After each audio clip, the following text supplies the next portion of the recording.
Hello जी, जय श्री कृष्णा। कैसे हो आप सब? आई होप कि आप सब ठीक होंगे। तो स्वागत है जी आप सबका आपके अपने YouTube channel Pendu lifestyle with Sumandeep में गाइज़। तो गाइज़ आज का दिन है बहुत ही शुभ। आज है अक्षय तृतीया। तो आप सबको अक्षय तृतीया की हार्दिक शुभकामनाएं और भगवान आप सबकी मनोकामना पूरी करे गाइज़। और आज के दिन किया गया शुभ कार्य जैसे कि दान दक्षिणा जो भी आप लोग करोगे, अपनी पूजा भक्ति करोगे, उसका फल अक्षय होगा जो कभी नहीं मिट सकता। जन्मों जन्मों तक आप सब लोगों के साथ रहेगा गाइज़। तो आज के इस पावन अवसर पर मैं आप लोगों के साथ कुछ बातें शेयर करने वाली हूँ कि मेरे घर में मेरे लड्डू गोपाल जी कैसे आए, कैसे उन्होंने मेरे घर को अपना घर बना लिया गाइज़। और आज ये हमारा घर नहीं, मेरे लड्डू गोपाल जी का ही घर है। तो मैं इन्हें बहुत मानती हूँ। जितनी मेरी क्षमता होती है, जितना मेरे भाव होते हैं, भाव तो बहुत होते हैं गाइज़, लेकिन जितनी क्षमता है उतनी मैं इनकी सेवा करती हूँ। ज़्यादा कुछ मुझे नहीं आता है।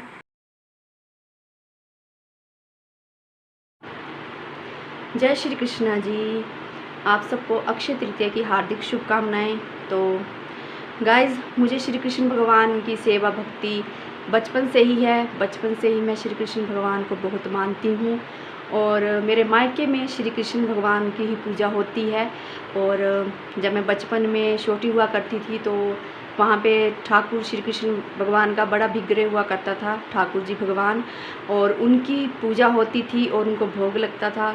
तो कभी कभी हम बच्चे होते थे ना, तो मैं ही भोग लगा दिया करती थी उनको। तो तब से ही मुझे बहुत लगन है। मेरे मायके वाले बहुत मानते हैं इनको। तो जब मेरी शादी हुई तो ससुराल में ये सब नहीं था, तो मैं बहुत मिस करती थी। तो पूजा पाठ वगैरह नहीं हुआ होता था। हाँ, मानते हैं ये लोग भी, वैसे भगवान को मानते हैं, लेकिन इतना नहीं जितना कि हमारे पीछे मायके में मैंने बचपन से देखा था भगवान कृष्ण को। वैसे ही पूजा यहाँ पे नहीं होती थी गाइज़। तो अब कुछ साल पहले ही जब मैंने अपने पति से पूछा था कि मुझे लड्डू गोपाल जी घर में लेकर आने हैं, मुझे उनकी सेवा करनी है, तो मेरे पति ने साफ साफ मना कर दिया कि ये सब हमारे घर में नहीं होगा। हम जैसे पूजा पाठ करते हैं वैसे ही करेंगे। ये विग्रह वगैरह की पूजा नहीं करते हैं, मूर्ति वगैरह की पूजा नहीं करते हैं गाइस। तो मैं बहुत रोती थी। तो मैंने छोड़ दिया कि चलो भगवान जी, मेरे लड्डू गोपाल जी, अगर आप मेरे घर आना चाहते हो तो मुझे किसी को बोलने की ज़रूरत नहीं है। आप खुद साधन बनाओगे, मुझे बस आप चाहिए। अब इस घर में मुझे आप चाहिए, बस मैं आपकी सेवा करने चाहती हूँ। तो मैं रोती भी बहुत थी। कभी कभी अकेले में होती थी तो मुझे बहुत रोना आता था। तब यूट्यूब पे कुछ चैनल थे, आज तो वो बहुत बड़े चैनल हो गए हैं गाइस, बहुत बड़े यूट्यूबर बन गए हैं। तो मैं उनकी वीडियो देखती थी कैसे वो लड्डू गोपाल जी की सेवा करते हैं, तो मुझे और रोना आता था। एक चैनल था, तो मैं उनका नाम नहीं लेना चाहूँगी और शायद उनको अच्छा ना लगे। तो एक बार उन्होंने ना अपने चैनल पर ही ऐड दी थी कि मेरे लड्डू गोपाल जी और राधा रानी जी के 2 स्वरूप बाल स्वरूप है, वो किसी ने मुझे दिए हैं, वो सेवा नहीं कर सकते। अगर किसी को ज़रूरत है तो वो मुझसे कॉन्टैक्ट कर सकते हैं। मैंने उनको मैसेज भेजा कि मुझे चाहिए, तो उन्होंने 1-2 दिन तो रिप्लाई नहीं किया। तो फिर उन्होंने रिप्लाई किया कि सॉरी, वो तो किसी ने ले लिए हैं और राधा रानी मैं खुद रखूँगी क्योंकि उनके बेटी नहीं थी।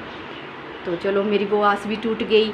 तो मुझे ये भी नहीं पता था कि मैं कैसे, कितने पैसे लगेंगे इन पे, कितने रुपए होंगे। तो मैं काफ़ी चिर पहले से, मैं आपको क्या बताऊँ, कई सालों से मैं पैसे जोड़ जोड़ कर रख रही थी कि मुझे लड्डू गोपाल जी लेकर आने हैं। पता नहीं कितना खर्चा होगा उन पे, कैसे लेकर आऊँगी मैं, पर टेंशन थी एक दिमाग में। और दिन रात मैं लड्डू गोपाल जी के बारे में ही सोच रही थी, उनके ख्यालों में ही रहती थी। बस अगर सो जाती थी तो अपने ख्यालों में उनकी ही पूजा करती थी। तो मैंने मान लिया था कि अब तो मैं इन्हें लेकर आऊँगी ही आऊँगी।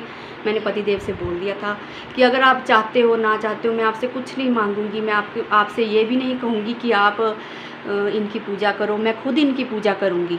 मैं आपसे कुछ नहीं मांगूंगी। मेरे पास जो होगा, जैसे रूखी सूखी होगी, मैं लड्डू गोपाल जी को भी वैसे ही भोग लगाऊंगी। मैं आपसे कुछ नहीं मांगूंगी, बस आप मुझे एक बार कह दो कि हाँ आप ले आओगे, ले आओ आप जाकर। तो चलो पतिदेव तो मान गए। अरे कर लो अपनी मन की बात, जैसा तुम्हें करना है, मेरे से मत मांगना कुछ भी और मुझसे कुछ मत रखना कि हाँ मैं आपको सेवा करूँगा, ऐसा करूँगा। मैंने कहा नहीं, कोई बात नहीं, मैं खुद करूँगी उनकी सेवा। और बच्चे भी मान गए थे। तो मेरा बेटा कहता था बड़ा कि मम्मी कोई बात नहीं, जब मैं बड़ा हो जाऊँगा ना, मैं आपके लिए लड्डू गोपाल जी लेकर आऊँगा। तो मैंने कहा मैं लंबा इंतज़ार क्यों करूं, मेरे लड्डू गोपाल जी खुद आएंगे मेरे घर, कोई बात नहीं, बस मेरे दिल में एक इच्छा थी कि मैं लेकर आऊँगी उनको। तो मैंने पहले ही उनके कपड़े वगैरह, हाँ ड्रेस नहीं बनाई थी क्योंकि मुझे ये नहीं थी पता कितने नंबर के आएंगे मेरे लड्डू गोपाल जी। मैंने उनके लिए बिस्तर वगैरह, कुशन वगैरह और उनकी ज्वेलरी वगैरह मैंने पहले ही बना के रख ली थी। अभी कोई पक्का वो नहीं था कि हाँ लेकर आएंगे, पर मेरे दिल में एक थी कि वो ज़रूर आएंगे मेरे घर में।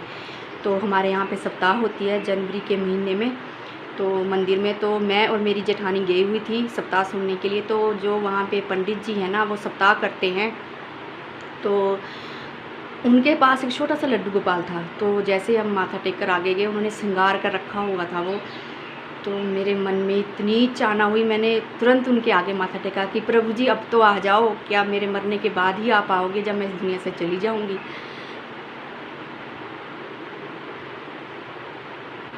तो मेरी जेठानी भी हंसने लगी, क्या बोल रही है। मैंने कहा नहीं, आ नहीं रहे मेरे घर, ये ऐसे ही आएंगे जब मैं इनको तंग करूँगी ना कि आप आओ आओ, तभी ये आएंगे। उसके बाद तो मुझे ऐसा होगा कि वो सच में आएंगे मेरे घर, मुझे पूरा यकीन हो गया। तो चाहती थी कि मेरे लड्डू गोपाल जी वृंदावन से आएँ, वृंदावन से लेकर आऊँ उनको। तो मार्केट वगैरह जाती थी, तो वहाँ पे मैं लड्डू गोपाल जी देखती थी, बहुत दिल खुश होता था। और मुझे भी नहीं पता था कि कहाँ से ज्वेलरी वगैरह लेते हैं, क्योंकि मैं एक हाउस वाइफ हूँ और बाहर आना जाना भी बहुत कम होता है गाइज़। तो मार्केट वगैरह भी ज़्यादा नहीं जाते हैं हम लोग। तो मेरी मम्मी जो मुझे कहती थी, कोई बात नहीं बेटा, अपने मन में लड्डू गोपाल जी को ध्याओ, बस वही पूजा हो जाती है, अगर तुम्हारे पति नहीं मानते हैं तो रहने दो। मैंने कहा ऐसा कैसे, एक ही तो जन्म है, तो मैं तो अपनी इच्छा ज़रूर पूरी करूँगी, मैं तो लड्डू गोपाल जी को ज़रूर लेकर आऊँगी।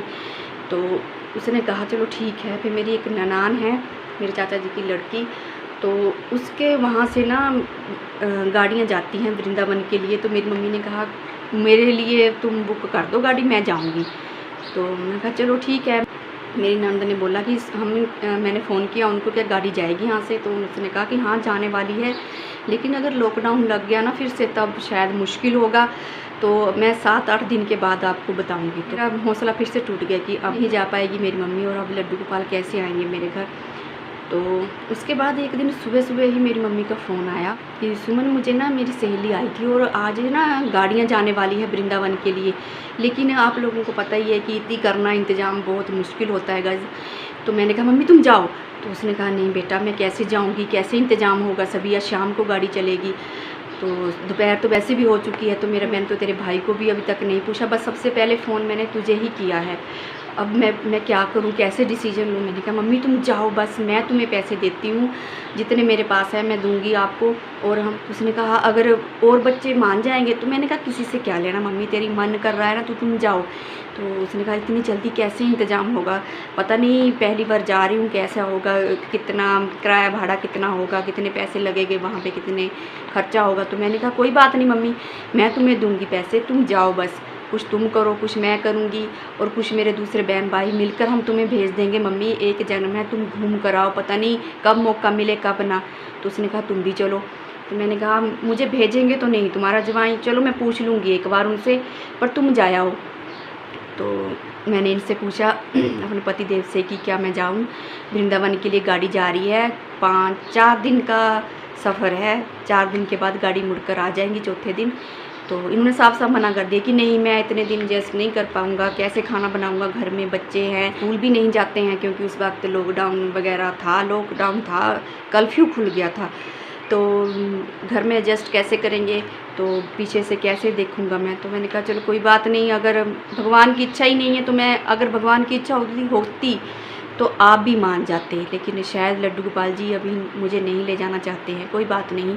तो मैंने कहा मम्मी जा रही है तो मुझे उनके लिए कुछ पैसे चाहिए। तो मेरे पति देव ने पैसे दे दिए वैसे कि हाँ मम्मी को भेज दो तुम, अगर मम्मी जा रही है। तो मैंने मम्मी को पैसे दे दिए, कुछ जो मैंने खुद जोड़ कर रखे थे ना, 1-1 रुपया जोड़ कर रखा था, वो भी मैंने दे दिए कि मम्मी तुम जाओ, मेरे लिए बस एक लड्डू गोपाल लेकर आना, मुझे और कुछ नहीं चाहिए। तो मम्मी ने कहा ठीक है। तो मेरा भाई भी मान गया, सभी हम चारों बहन। एकदम से जुगाड़ करना बहुत मुश्किल होता है गाइज, मिडिल क्लास फैमिली है, तो एकदम से घर में तो कुछ नहीं होता है। तो सुबह मम्मी का प्रोग्राम बना और शाम को वो चली गई। और मेरी मम्मी ने एक दिन और वहाँ पे सबसे पहले जाकर मेरी मम्मी ने मेरे लिए लड्डू गोपाल जी ही लिए, और वहाँ से उन्होंने वीडियो कॉल की।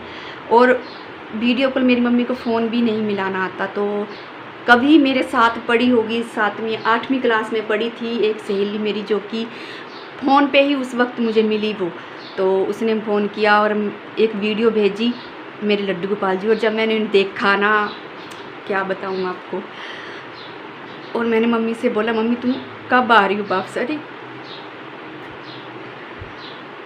तो मम्मी ने कहा कितनी ख़राब लड़की है यार। मम्मी हाँ ऐसे बोल रही, मम्मी जाओ जाओ, अब लड्डू गोपाल मिल गया, अब कह रही हो वापस आ जाओ। अरे मैं घूमूंगी तो दर्शन वगैरह भी तो करूँगी। तो मैंने कहा ठीक है। तो मेरी मम्मी आई थी 9 तारीख को, सुबह आ गई थी 9 मार्च को, और उसी दिन मेरे भतीजे मनराज का जन्मदिन था। तो मैंने कहा मम्मी मैं आ रही हूँ, मैं अपने लड्डू गोपाल जी को लेकर जाऊँगी। उसने कहा नहीं नहीं इतनी जल्दी मत आओ, आज हम ना इनका कीर्तन करेंगे, हम अपने घर में कीर्तन करवाऊँगी, और उसके बाद मैं आपके वहाँ पे जाने दूँगी इनको।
तो गाइज़ ये कीर्तन की वीडियो तब की पड़ी हुई है जब मेरी मम्मी ने पहली बार अपने घर में कीर्तन करवाया था लड्डू गोपाल जी का।